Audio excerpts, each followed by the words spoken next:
Bienvenidos una vez más a Evangelio Bíblico.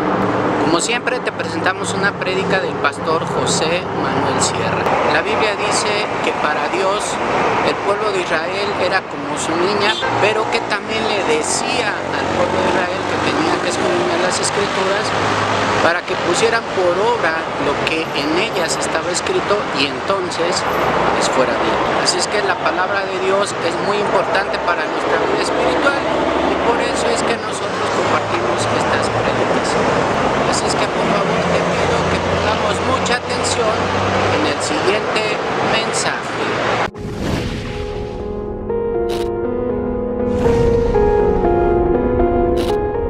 El domingo está viniendo una señora nueva con su hija y con el nieto y el niño se me acercó. Nada, llevan 2 o 3 cultos viniendo y salió de él, ¿no? Apuntarse para el campamento, y cuando me dijo la edad que tenía, yo pensé que tenía 18 años, porque es un niño que es más grande que yo, pero dice, no, tengo 13. Digo, bueno, pues gloria a Dios, estupendo, ¿no? Estemos orando porque, ¿saben una cosa? Es muy bonito criarse en el Evangelio. Yo no tuve esa bendición. Yo no tuve el privilegio de tener unos padres cristianos. Mi padre no me dio una educación cristiana, me dio una educación mundana. De vez en cuando y tal salía algo de Dios, pero muy pocas veces. Pero es hermoso el poder educar a los niños en los caminos del Señor desde pequeñitos. Que también he visto a mucha gente que cuando llega a una cierta edad se separan del Señor, aunque se han criado en el Evangelio, pero siempre queda algo. La semilla ha sido plantada, oye, y hay una confianza, ¿no?, de que ese niño, esa niña que tú pariste, pues tú lo enseñaste en las cosas del Señor, lo trajiste a la iglesia, creció en la escuela dominical, fue a retiro, fue a campamento, y yo creo que no solamente es una bendición, sino que en cierto sentido es una tranquilidad el saber que mi hijo, que mi hija fue educado en los caminos del Señor. Claro, vamos a ver, eso es importante, pero después el testimonio en casa es fundamental, ¿vale? Si tú casi que obligas al niño o a la niña a venir a la iglesia y luego tu testimonio como padre o como madre en casa es un desastre, pues lo que siembras por un lado lo estás arrancando por otro, ¿no? Pero si todo va de la mano y todo va en armonía, en unidad, esos niños pueden ser una bendición tremenda, ¿no? Tremenda, ¿no? Y tenemos niños que saben ya un montón de cosas de la Biblia. A mí una de las cosas que me gustaría, que se lo dije a Irly y se lo recuerdo, es que no digo todos los domingos, pero de vez en cuando sería bonito subir a los niños aquí un domingo por la tarde, ¿no? Y que den algún versiculito, que digan lo que están estudiando en la escuela dominical, ¿no? Porque nosotros no sacamos a los niños del culto para que usted esté tranquila y ahí los entretenemos y le ponemos la tele y los dibujos animados para que no den la paliza. No, no, no, no. Aquí hay hermanas que se los llevan y les enseñan la palabra. Y bueno, y es un ministerio. Y hay que orar mucho también por las maestras de escuela dominical.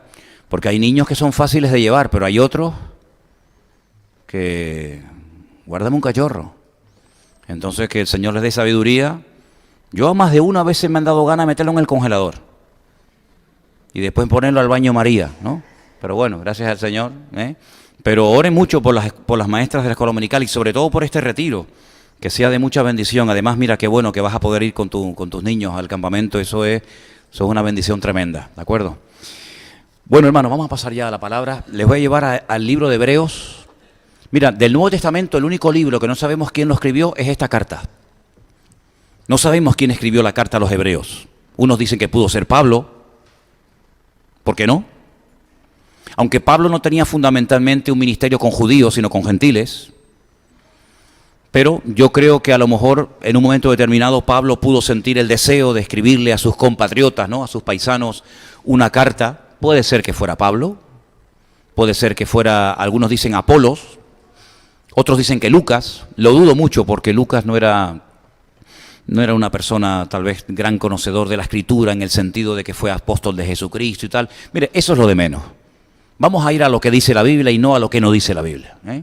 Porque hay gente que siempre está, oye, ¿y qué dice la Biblia de los extraterrestres? ¿Y qué dice la Biblia de los marcianos? Mira, mijo, estúdiate lo que tienes que aprender y déjate de marcianos, que como sigas así te vas a quedar en la luna, ¿eh? Entonces en Hebreos capítulo 8, hay una porción que se lee, pero que realmente quien la escribió por primera vez fue el profeta Jeremías. Ustedes saben que el profeta Jeremías recibe un calificativo o un adjetivo. ¿Cómo se le conoce al profeta Jeremías? El llorón, profeta llorón. Hombre, estuvo 40 años predicando y nadie le hacía caso, como para no llorar, ¿no? Como para no llorar. Dicen que el día más triste de un pastor es el lunes, porque depende cómo haya estado la reunión y depende cómo haya estado el culto, pues así al día siguiente el hombre está animado o está hecho polvo, ¿no? Tiene que ser tremendamente triste estar predicando 40 años la palabra y no ver ni un convertido. Aunque el Señor no nos ha llamado a convertir a nadie, sino a predicar la palabra, el que convierte es el Señor. Y a veces el haber ganado a una persona para Cristo, pues es una bendición. Yo hace años escuché una historia tremenda, ya la conté una vez en la iglesia, pero yo quisiera contarla esta noche, para que ustedes vean cómo a veces nos puede resultar una pérdida de tiempo el estar hablándole a una persona o el haber estado muchos años solamente con el privilegio de decir, bueno, gané a una persona para Cristo y a nadie más. Bueno, un matrimonio que sentía en su corazón ir a una tribu perdida en África, se preparó durante años, conociendo la cultura de la tribu, lo que comían, cómo se vestían, qué idioma hablaban, y se fueron a esa parte remota de África a evangelizar a la tribu. Cuando llegaron a la tribu, con una ilusión y con unas ganas tremendas de servir al Señor, la tribu los echó. No querían saber absolutamente nada de los hombres blancos. Los expulsaron. Y estaban destruidos, porque tantos años orando. Tenemos a toda la iglesia en Inglaterra orando por nosotros. ¿Y ahora qué les vamos a decir? Si no nos quieren oír predicar, nos han echado. Entonces esta gente se construyó una pequeña choza a las afueras de la cabaña. Esta es una historia real, esto no es un cuento que cuento sino esto es una historia real. Esta gente lloraba cada día y decía, Dios mío, pero ábrenos puertas, toca el corazón.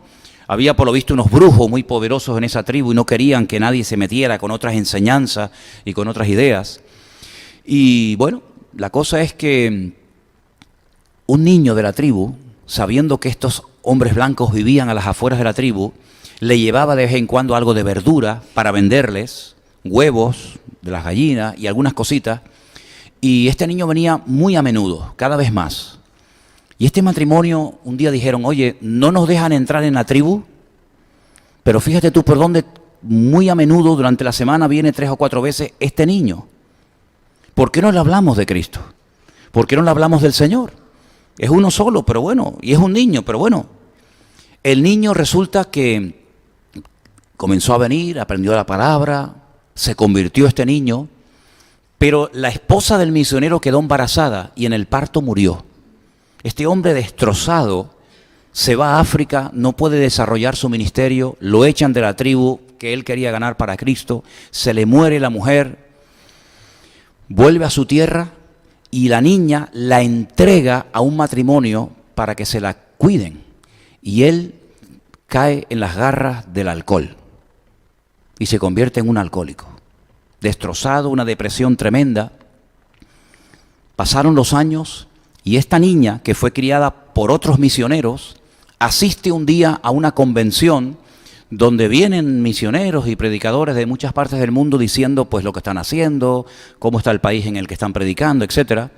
Y oyen a una chica dar el testimonio de esta chica, está en la convención y oye el testimonio de un africano que dice que cuando él era niño fueron a su tribu unos hombres blancos, un matrimonio, y él les iba muy a menudo durante la semana a vender productos y estos misioneros americanos le hablaron de Cristo y él se convirtió. Y él fue a la tribu y como él era de la tribu, no lo podían echar, lo aceptaron. Dice que él alcanzó a toda la tribu y todos se convirtieron. Y habló de que después fue a otro poblado y todos se convirtieron. Y habló y así hablaba de cientos y cientos de personas que se convirtieron.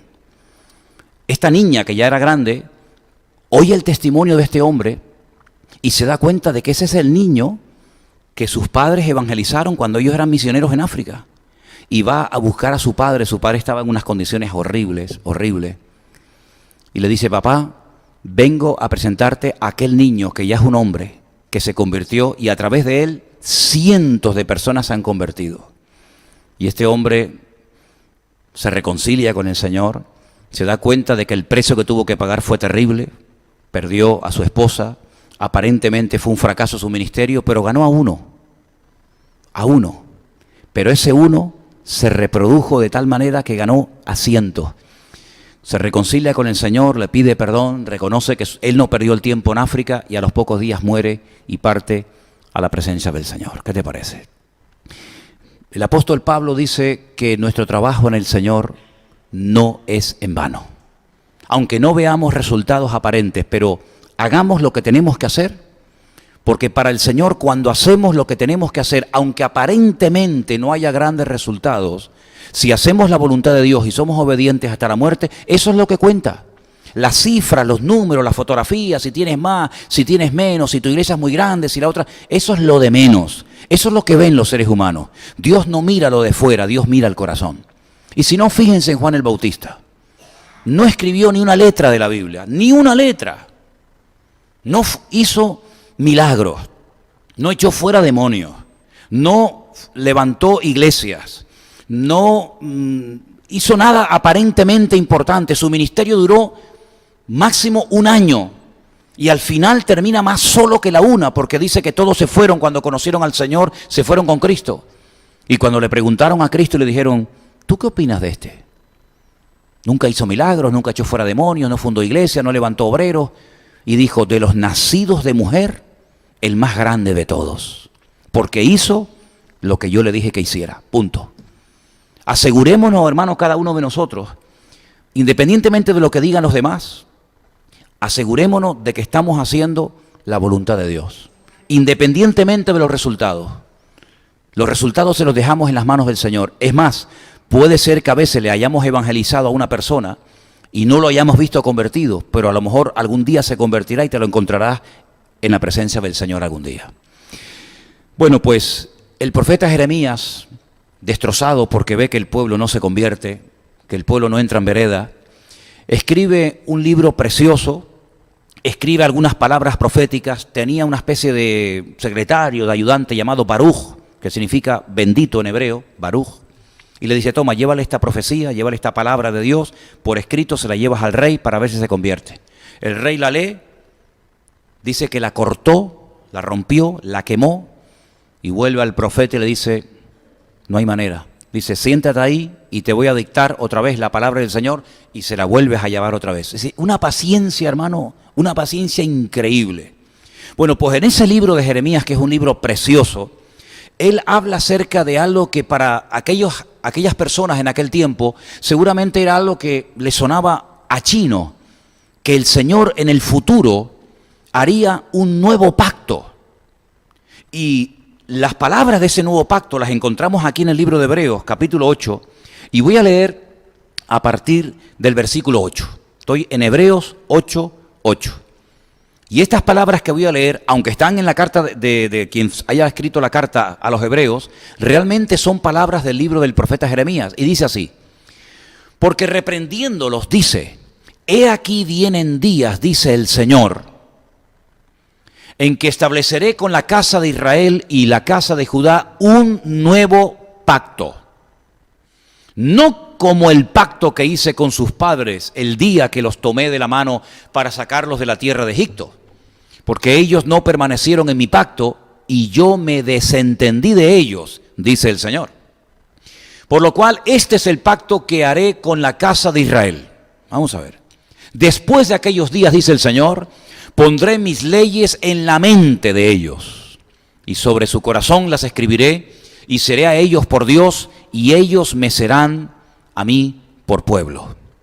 Ninguno enseñará a su prójimo, ninguno a su hermano, diciendo, conoce al Señor, porque todos me conocerán, desde el menor hasta el mayor de ellos.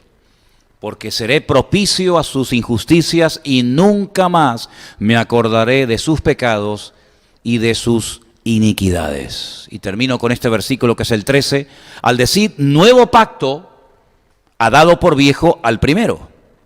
Y lo que se da por viejo se envejece y está próximo a desaparecer. Jeremías no vio el cumplimiento de este nuevo pacto. Él escribió sin saber realmente la profundidad de sus palabras. Como muchos, Daniel escribía en su libro libro precioso, muy bonito, muy profundo, pero él dice que él no entendía. Pero el Señor dice, tú escribe, porque esto no es para tu tiempo, esto es para el tiempo del fin. Tú, aunque no entiendas, tú escribe. Y vemos en la Biblia que hay muchas personas que a veces decían algo y en el fondo no sabían lo que estaban diciendo. Por ejemplo, los sumos sacerdotes de la época de Cristo, uno de ellos, que era terrible, había dos, Anás y Caifás, uno era de los fariseos y otro de los saduceos, que eran parientes, era el suegro y el yerno. Dice, ustedes no saben nada, nos conviene que un hombre muera por toda la nación y no toda la nación por un hombre. Y dice que ese año, como era el sumo sacerdote, Dios lo usó, dio una especie de palabra profética, pero en el fondo no era consciente de lo que había dicho. Estaba profetizando la muerte del Mesías, estaba profetizando la muerte de Cristo. Así que hay muchos personajes en la Biblia que a veces les pasaba algo, pero ellos decían, ¿por qué me pasa a mí esto? ¿O por qué tengo yo que profetizar esto? A Ezequiel le dice el Señor, ¿tú crees que estos huesos vivirán? Los que han estado conmigo en Israel saben que hay el valle de los huesos secos, lo que tú lees en la Biblia, ¿no? El famoso valle de los huesos secos. Pues el Señor lo lleva allí en visión y le dice a Ezequiel, Ezequiel, ¿tú crees que estos huesos vivirán?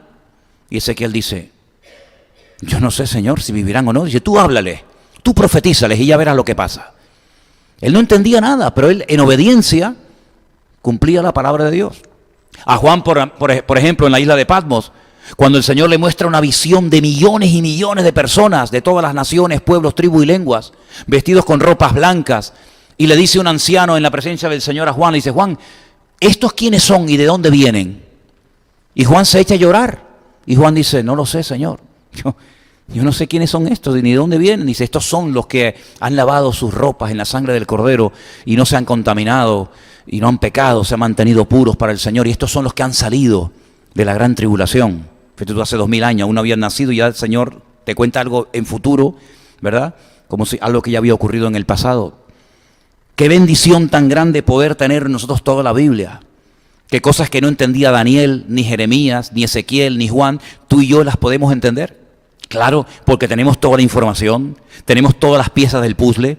Es como si tenemos un rompecabezas de 1000 piezas y yo te doy a ti 3, a otro le doy 1, a otro le doy 4, a otro le doy 8. Tú no sabes lo que es, no puedes juntarlas, pero si las juntamos todas y lo armamos, dices, ah, mira, era un paisaje, ah, era un barco, ah, mira, resulta que era una montaña, era un pajarito. Pero ellos no tenían todas las piezas del puzzle y por eso muchas veces escribían en fe. No sabían que una virgen, que una joven pariría al Mesías, que nacería en Belén de Judea, que se llamaría Emmanuel, que lo crucificarían entre dos malhechores, que lo enterrarían como si fuera un hombre rico. Escribían y no tenían ni la más remota idea de lo que estaban diciendo, de lo que estaban profetizando o escribiendo. Bueno, pues lo mismo le ocurrió a Jeremías. Dice que en los postreros días el Señor haría un nuevo pacto. De hecho, la palabra Berit Hadashah, así se dice en hebreo, nuevo pacto, es la forma como se llama el Nuevo Testamento, ¿sabes? El Nuevo Testamento nosotros lo llamamos Nuevo Testamento, y al Antiguo Testamento, pues tú dices, pero ¿cómo que testamento? ¿Dios hace testamento? Testamento hace una persona que sabe que se va a morir y tiene que dejar por escrito su última voluntad para que después los hijos no se peleen. Bueno, no se peleen, bueno, a veces se matan con el testamento y sin testamento, imagínate, ¿no? Pero, ¿te imaginas a Dios haciendo testamento? ¿Es que va a morir Dios? ¿Es que acaso Dios iba a morir y tiene que dejar por escrito su última voluntad? Antiguo Testamento y Nuevo Testamento, ¿y cuál de los dos es? Porque nadie puede dejar en herencia, nadie puede morir y decir, bueno, es que el viejo dejó 2 testamentos. ¿Cómo quedó? Sí, en una dice que la casa es para Juanito y en otro dice que la casa es para Pepito. ¿Y cuál de los dos es el verdadero? ¿Y cuál de los dos que tenemos en la Biblia es el verdadero, el antiguo o el nuevo? Mira, primeramente no es un testamento, es un pacto. Y por eso al Nuevo Testamento, los cristianos, los hermanos nuestros en Israel, no lo llaman Nuevo Testamento, lo llaman Berit Hadashah, el nuevo pacto. Porque el nuevo pacto es algo que se profetizó en el tiempo, pero que no lo vieron cumplido. No vieron lo que era el nuevo pacto. ¿Y cómo se hace un nuevo pacto? Claro, la palabra pacto, berit, en hebreo, en la Biblia, es una palabra muy, pero que muy importante. Realmente, en el texto original dice que Dios cortaría. No es que haría. Hacer es una cosa y cortar es otra. Es como cuando dice que Dios sacó, ¿no? Cuando en el libro de Génesis, Dios sacó una costilla de Eva, hizo una mujer. Bueno, eso lo dice en español, pero en hebreo no dice eso. En hebreo dice que Dios cortó por la mitad a Adán y Eva y le sacó la parte femenina de la parte masculina. Entonces cuando Adán vio, dice, ay, uy, esto es mío, esto es hueso de mi hueso y carne de mi carne, ¿no? Cuando dice que iba a hacer un nuevo pacto, iba a cortar un nuevo pacto, siempre hay una señal del pacto. El pacto que Dios hizo con Israel era un corte que se le daba al hombre, se le sigue dando al niño a los 8 días, cuando le quitan el prepucio, se le corta, porque el pacto es cortar. No es hacer, es cortar. Hay muchos pactos en la Biblia. Cada vez que vemos el arco iris, ¿verdad? El arco entre las nubes, por cierto, al revés, no está apuntando para la tierra, está apuntando para arriba, que es como la lluvia en colores. Es un pacto, es la señal de un pacto que Dios hizo. La circuncisión es un pacto que Dios hizo con un pueblo, el pueblo de Israel. El intercambio de ropas y de zapatos y de prendas y de armas que Jonatán hizo con David es otro pacto. Había muchísimos pactos en el Antiguo Testamento, ¿verdad? Pero Dios dice que va a ser uno nuevo. Uno nuevo. Pero ¿y si vas a hacer algo nuevo, qué pasa? ¿Que no estás contento con el viejo?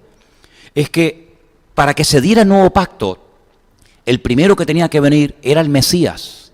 Y en el Antiguo Testamento, aunque existía el Mesías, aunque Cristo existió siempre, Él no empezó a existir el día que nació en Belén de Judea a través de María. ¿Estamos de acuerdo, no? Creemos que Cristo es eterno, ¿sí o no? Porque si no es eterno, muchas de las cosas que dijo, mintió. Cuando dice, yo soy antes que Abraham. ¿Cómo? ¿Que tú eres antes de Abraham? Pues si tú no tienes ni 40 años. Es como si yo dijera, ¿saben, hermano? Yo soy antes de Cristóbal Colón. No, imposible, imposible.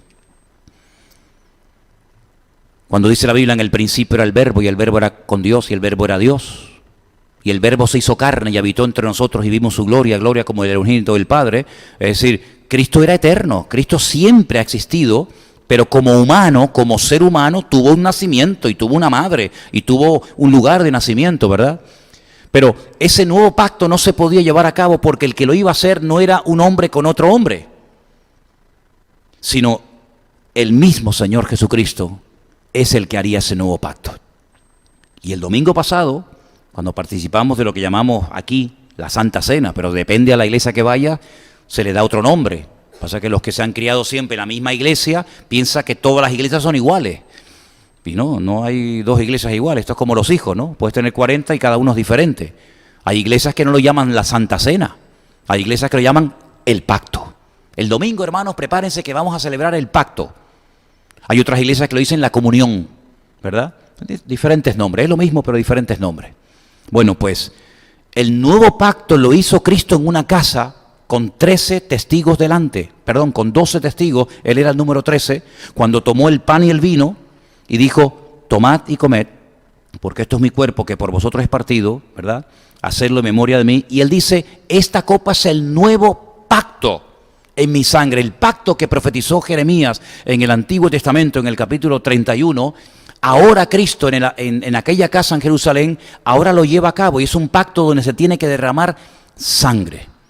Ahora, la palabra sangre en la Biblia es muy importante. La palabra sangre va en el nombre del primer hombre. La palabra sangre en hebreo es dan. Dan significa rojo, porque la sangre, bueno, hay sangre azul y roja, ¿no? Ah, no, dice, no, este es de sangre azul. No. Aquí todo el mundo tiene la misma sangre, ¿no? Adam, el primero con sangre, el primero con vida, con el aliento divino. Lleva la sangre, lleva el color rojo en su genética, ¿no? Pues la Biblia dice que en la sangre está la vida, y la vida es la sangre. Por eso dice la Biblia, no se puede comer nada que tenga sangre. No se puede comer nada. No, pero eso era para el Antiguo Testamento y para el Nuevo también. En el Nuevo Testamento, en el Concilio de Jerusalén, ya en la era cristiana, dice, oye, aquí hay un problema. Los hermanos judíos, cuando llega la hora de comer y ven a los gentiles que comen unas cosas ¿qué hacemos? Bueno, vamos a orar y que hable el Señor a ver cómo podemos solucionar este problema. A ver si por la comida se va a dividir la iglesia, sería el colmo, ¿no? Y al final dice, el Espíritu Santo ha dicho que le escribamos a los gentiles y que se abstengan de ahogado, que se abstengan de sangre, ¿verdad? Y una serie de cosas más. Por lo tanto, no solamente era una cosa del Antiguo Testamento como para otros, sino que también en el Nuevo Testamento el Señor dijo, no hagan esto porque esto es la señal de un pacto.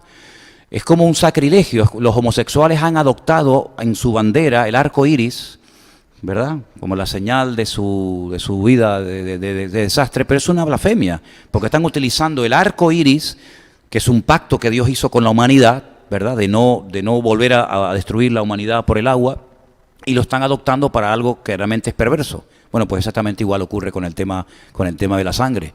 Por eso, en todo acto donde hay derramamiento de sangre, hay que orar. ¿Se acuerdan cuando se nos metieron aquellos santeros allí en el Puerto de la Cruz que dijeron que nos venían a destruir y a matarnos y no sé qué, y mataban gallinas y pollos y no sé qué? ¿Se acuerdan? Lo que se tuvo que orar y reprender allí. Todo acto donde hay derramamiento de sangre, los tatuajes, todo donde hay derramamiento de sangre, tienes que pararte, orar y cortar toda influencia diabólica, porque la sangre tiene un poder tremendo. Te podría poner muchísimos ejemplos, solamente voy a poner uno, porque no es el tema.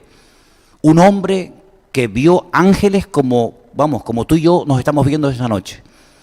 Un hombre que dice el Señor: te voy a cambiar hasta el nombre, porque el nombre que tienes no hace honor a lo que yo quiero hacer en tu vida, Israel. Un nombre cuyas letras, cada letra significa una cosa, ¿verdad? Un hombre con una espiritualidad y una comunión con Dios tremenda. ¿Cómo fue engañado Jacob? Con sangre. ¿Qué te parece? Con sangre. Matan un animal, echan la sangre en la ropa y le dicen a Jacob: oye, ¿tú reconoces la ropa esta? Dice: esta es la de mi hijo. Un hombre con tanta sabiduría, con tanto conocimiento del Señor, y fue engañado con sangre, y estuvo más de 20 años engañado, porque la sangre tiene un poder tremendo, para bien y para mal. ¿Te das cuenta? Y el Señor dice que el nuevo pacto sería necesario derramamiento de sangre, pero no más de animales, ¿sabes? No más de animales. Porque los animales que se sacrificaban hasta Cristo eran animales que recordaban varias cosas. Por ejemplo, el otro día me llamó un hermano, me llamó un pastor, seguramente ahora nos estará viendo porque está siempre viendo los cultos y me llama de vez en cuando para hablar acerca del tema de las ofrendas. Digo: mira, una persona cuando pecaba en los tiempos antes de Cristo, ¿qué tenía que hacer? ¿Cómo hacía una persona que había cometido un pecado contra el Señor? Bueno, depende de qué tipo de persona fueras, sacerdote, una persona del pueblo, etcétera. Tenías que comprar un animal que tenía que tener una serie de características, no cualquier animal. Lo llevaba al templo, ponía las manos encima de la cabeza del animal, públicamente contaba lo que había hecho, ¿sabes? Pedía perdón públicamente por sus pecados. Degollaban el animal, derramaban la sangre de un animal inocente y lo quemaban entero. Si era por el pecado, no se podía bajo ningún concepto comer ninguna parte del animal, ¿sabes? Y esa sangre de ese animal inocente le recordaba al hombre su pecado, que alguien tenía que sustituirlo a él por haber pecado, y esa sangre cubría temporalmente el pecado de dicha persona, pero otra vez tenía que volver, y año tras año, porque la sangre de los toros y de los animales que se mataron en el Antiguo Testamento no pueden perdonar los pecados del ser humano. Pero cuando Juan el Bautista vio en el desierto al Señor Jesucristo, él dijo algo tremendo: este es el Cordero de Dios que quita el pecado del mundo. No dijo de Israel, no dijo de mi vida, no dijo de nosotros, sino del mundo, porque el sacrificio de Cristo se hizo una sola vez. Cristo no tiene que morir cada año, o cada 150 años, o cada milenio, ¿no? Entonces, cuando Cristo murió, ¿por quién murió? Porque yo no había nacido, ni tú, ni mis padres, ni mis abuelos, ni mis bisarabuelos, ni mis tatarabuelos. Pero ¿cómo sé yo que el Señor Jesucristo murió por mí? El sacrificio de Cristo fue tan espectacular y tan profundo que Él murió por todos aquellos que ya habían muerto en el pasado, pero que estaban esperando que Él viniera algún día a morir en la cruz, y ellos miraban con la expectativa y con la esperanza de que algún día el Señor viniera y muriera por ellos. Murió por los que estaban allí y murió por cientos de generaciones que no habíamos nacido, pero que Él sabía que en el futuro íbamos a pecar. Igualmente murió por nosotros antes de que nuestros padres se conocieran y antes de que tú y yo tuviéramos vida. ¿Cuántos dicen amén? Es algo impresionante. Y Él no tiene que morir todos los años, sino que dice el libro de Hebreos que con un sacrificio hizo el perdón para siempre.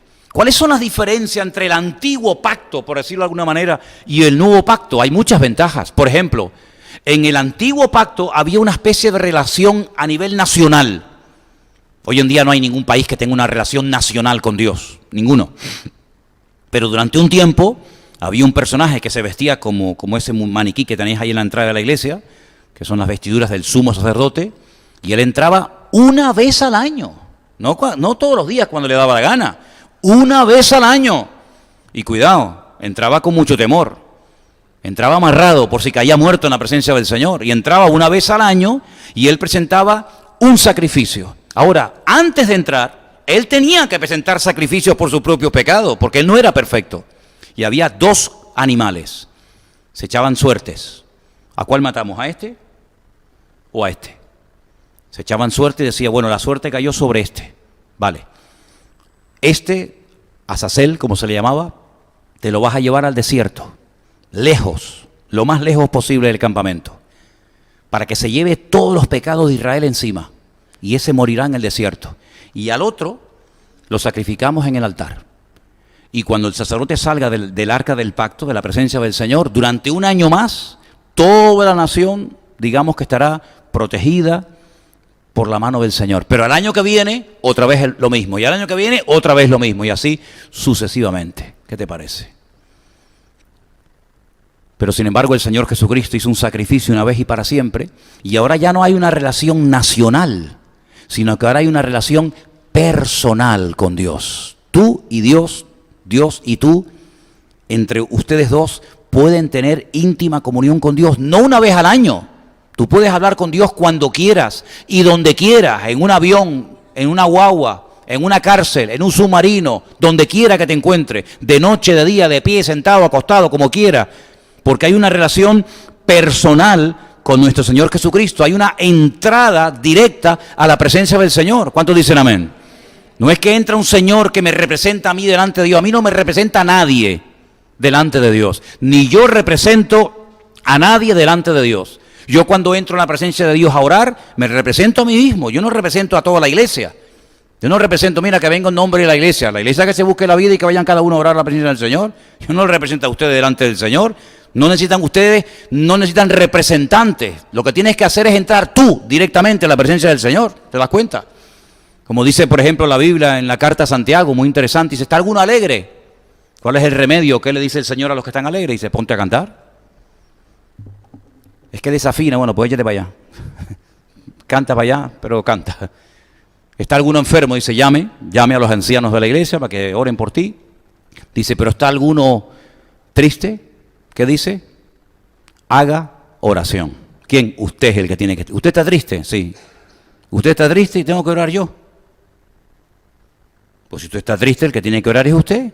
¿Te das cuenta cómo hay una relación personal con el Señor? No le encasqueto el muerto a otra persona. Ay, ora por mí, ora por mí. Bueno, yo puedo orar por ti, pero el que realmente tiene que orar por ti, eres tú. Y eso en el antiguo pacto no existía. En el antiguo pacto se tenía que ir al profeta. Se tenía que ir al varón de Dios, que era el que recibía la palabra, la revelación, y entonces el pueblo venía a ver lo que dice el profeta. Y es que hay cristianos hoy en día que por ignorancia, porque a mí no me cabe en la cabeza, que por ignorancia se van a Estados Unidos, a Corea, a Colombia, a no sé qué, para que el profeta te diga, ¿pero qué dice? ¿Pero qué dice? Que tengo yo que ir a un culto a pasar adelante, a hacer una fila de 3 horas, para que un señor o una señora me ponga las manos a mí y me diga, el Señor te dice, hágame el favor, señora, hágame el favor, es mi padre. Tú imaginas, bueno, mi padre ya el hombre ya se murió, pero me voy a Las Palmas donde él vivía y voy al vecino y le digo, mire, le puedo decir a mi padre, me dice, pero tú eres bobo. ¿Cómo que al vecino? Ven a mí, habla conmigo.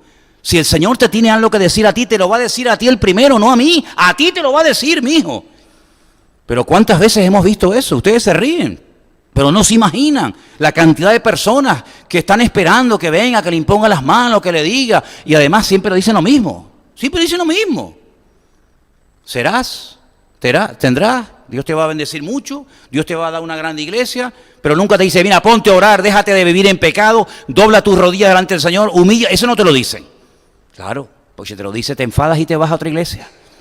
Te dan, ¿verdad?, la palabra bonita. Ven, mi niño, ven, tú vas a ser muy bueno, Dios te va a bendecir. Eso no hace falta que tú me lo digas, mijo. Eso no hace falta que tú me digas nada. Porque en el nuevo pacto, si algo funciona a la perfección, es que hay un trato directo con el Señor, mijo. Y yo puedo orar y puedo esperar en la presencia del Señor y el Señor me habla y el Señor me responde. ¿Te das cuenta? Ahora, en el nuevo pacto, cuya señal es la sangre derramada a través del, como simboliza el vino y su cuerpo, que es, digamos, el pan, vemos que ya no hay que presentar ningún sacrificio. Es una barbaridad cuando se dice el sacrificio de la misa. ¿Cómo que el sacrificio de la misa? Ya no hay que hacer más sacrificio. No es ni sacrificio de la misa, ni sacrificio de la Santa Cena, no hay más sacrificio. El único sacrificio que el Señor quiere que hagamos es que le alabemos, le adoremos y le sirvamos. Porque dice la Biblia que más que sacrificios, lo que el Señor quiere es que se le obedezca. ¿Se acuerdan ustedes de la excusa que presentó el rey Saúl cuando le dice Samuel, oye, yo no te dije que mataras todo, mijo? No fui claro. Te dije, mira, tú vas en una misión, Dios te está mandando, no cojas nada, que no se te vayan los ojos detrás de lo que tiene Amalek, destrúyelo todo. Se viene con ovejas, se viene con bueyes, se viene con un montón de animales y le dice el profeta Samuel, ven para acá, ¿esto qué es? Y le dice, no, el pueblo, encima es tan cobarde que le echa la culpa a los demás de sus desgracias, de su desobediencia. El pueblo los perdonó. No, el pueblo no, tú lo consentiste y tú lo perdonaste. ¿Cómo que el pueblo? No, pero los perdoné, aunque Dios me dijo que no cogiera nada, para presentarlos en sacrificio al Señor. Mira, Saúl, déjate de cuento. El Señor no pide sacrificio, el Señor pide obediencia.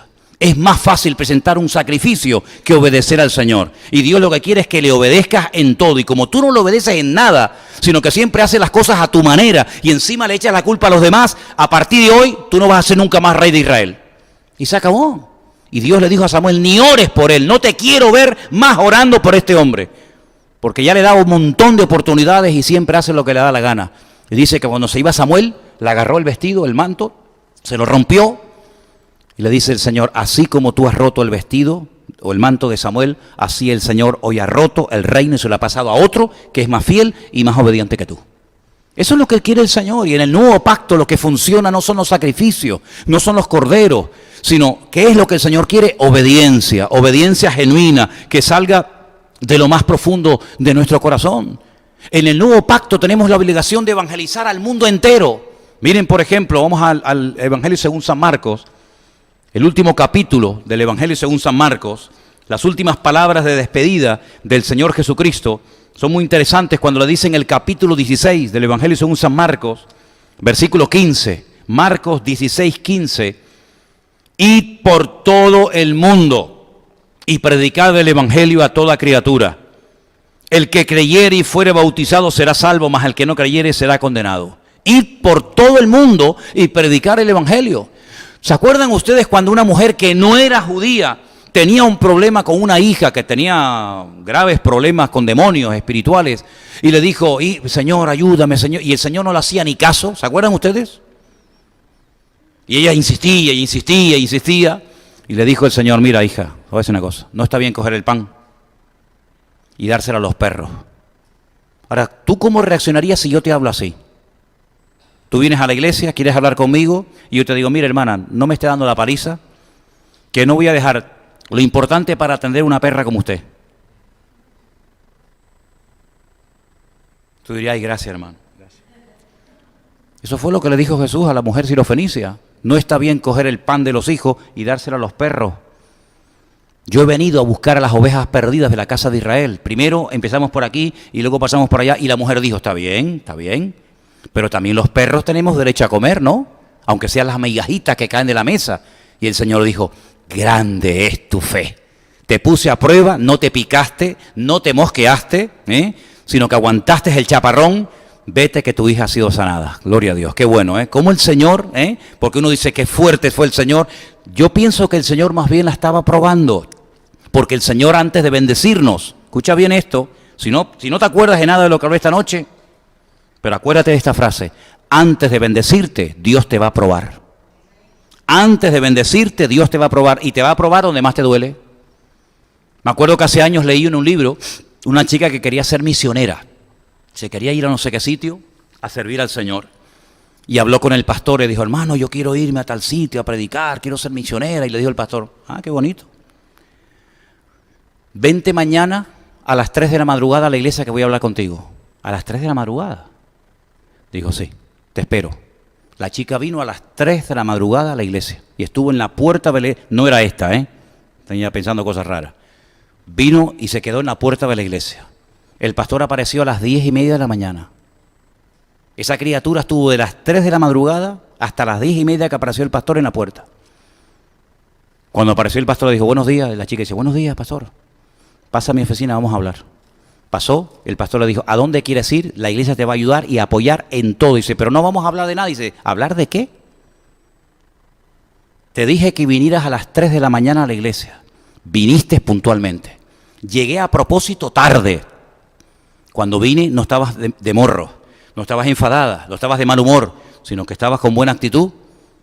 ¿Qué más prueba que esta, mijo? ¿No te das cuenta que yo te probé para ver cómo reaccionaba? Si no aguantas el desprecio aquí, lo vas a aguantar fuera de tu tierra. Si no eres capaz de aguantar aquí, que controlas y es tu tierra y tu gente, vas a aguantar desprecios y humillaciones cuando te digan vete para tu tierra, extranjero, de no sé qué. No hay nada más que hablar, has aprobado el examen. Y por eso, hermano, en este nuevo pacto, el Señor Jesucristo cuando termina su ministerio dice, ahora todo esto que han oído y todo esto que han visto y aprendido, vayan por todo el mundo y prediquen el Evangelio. En el antiguo pacto no había eso.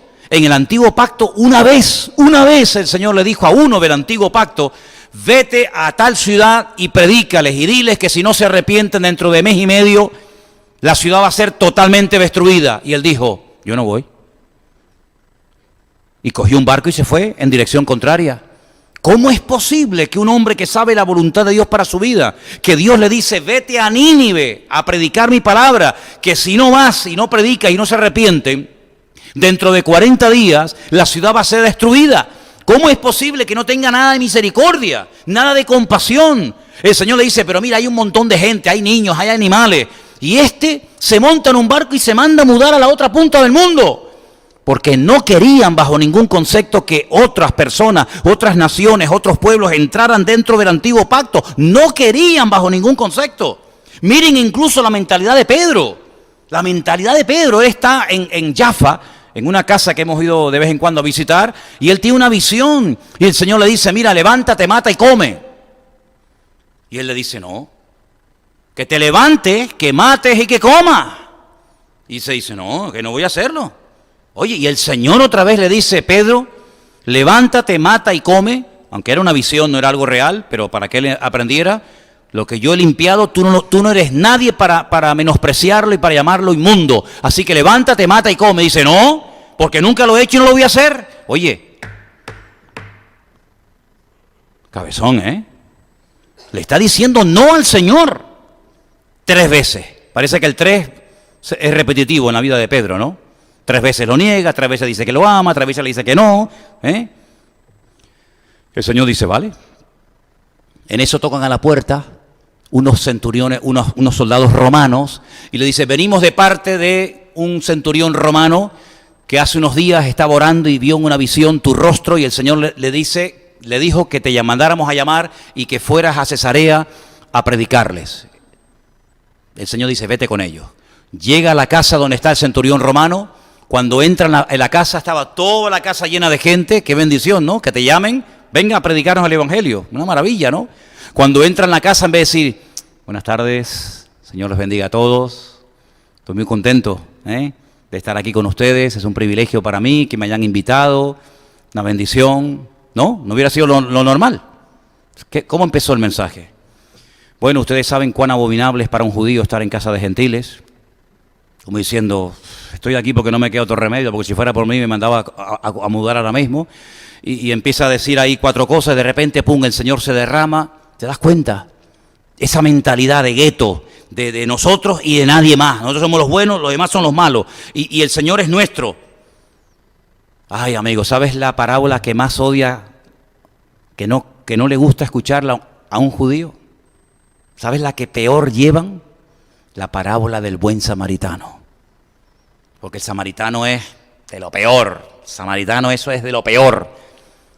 Un hombre cae herido en el camino, pasa un sacerdote, un levita, ni caso.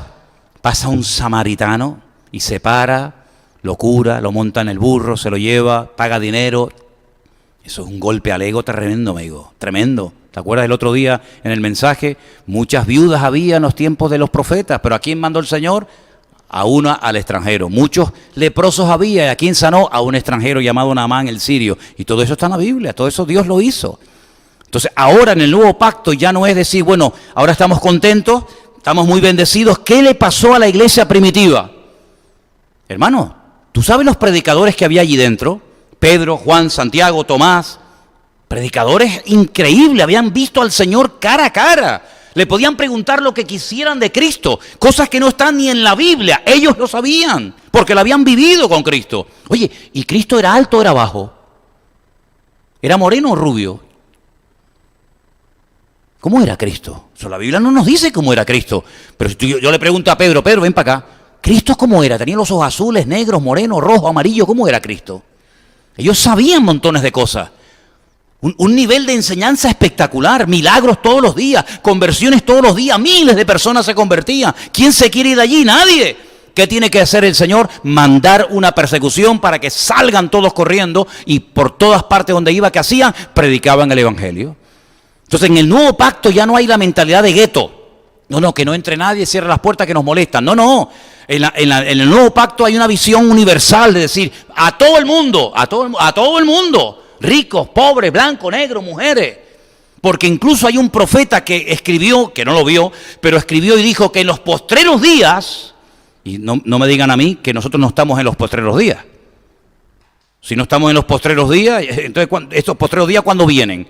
Dice, derramaré de mi espíritu sobre toda carne. Ancianos, jóvenes, niños, mujeres, sobre toda carne. En otras palabras, el Señor quiere salvar al mundo entero, ¿sí o no?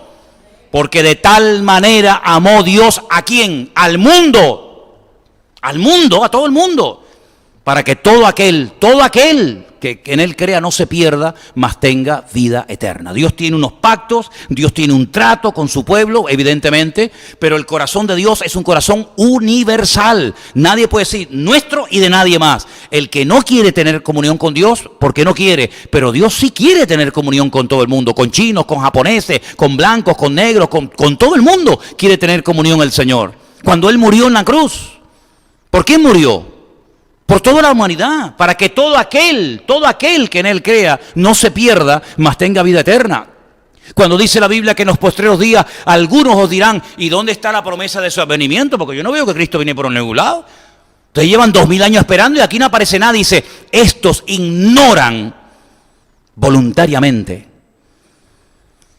que el Señor no retarda su promesa, según algunos la tienen por tardanza, sino que está esperando a que todos procedan al arrepentimiento. Es decir, que a lo mejor ese familiar tuyo que aún no se ha convertido, a lo mejor está retrasando que venga el Señor, porque el Señor está dando oportunidad para que se convierta. Si eso no es el amor de Dios, mijo, si eso no es el amor de Dios, que por gente que está en este momento blasfemando del Señor, gente que en este momento pasan de Dios, le hablas de Dios y se ríen de ti en la cara, que el Señor diga, con las ganas que tengo de venir y estar con mis hijos, con las ganas que tengo de venir y estar con mi amada iglesia, pues aún no vengo para ver si hoy te conviertes, para ver si mañana esa palabra que sembró tu hija, tu hijo, tu primo, tu mujer en tu corazón surte efecto. El Señor no retarda su promesa, sino que en el nuevo pacto da tiempo a la gente para que se convierta, pero eso no significa de que Dios no diga, basta, se acabó, ya ha llegado el tiempo.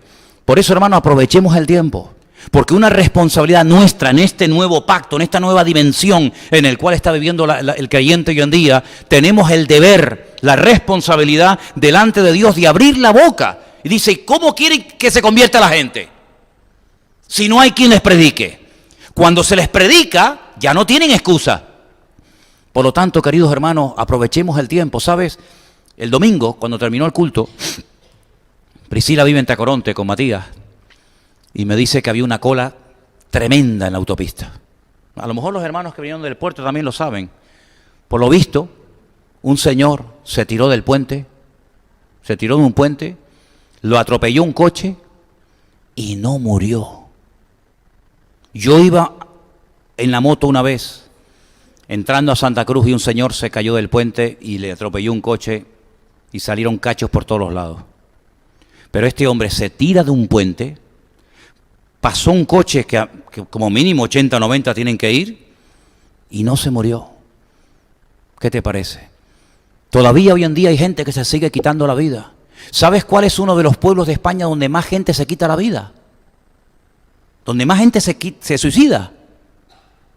Llagostera. Cuando Miguelina me dijo eso, yo dije, Señor, ¿cómo es posible que se quite la gente la vida, chicos jóvenes? Pues hermanos, yo les digo una cosa, en este nuevo pacto, gloria a Dios porque podemos orar al Señor, tenemos libertad para gozarnos, para aprender de su palabra, pero la responsabilidad que tenemos nosotros hoy en día, hermano, es tremenda.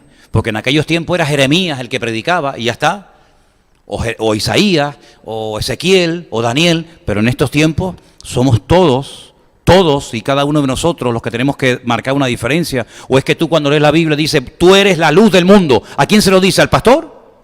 Al pastor y a ti, y a ti, y a ti. Todos somos la luz del mundo. Y cuando tú lees en la Biblia, id por todo el mundo y predicar el Evangelio, ¿a quién le dice eso? ¿A mí?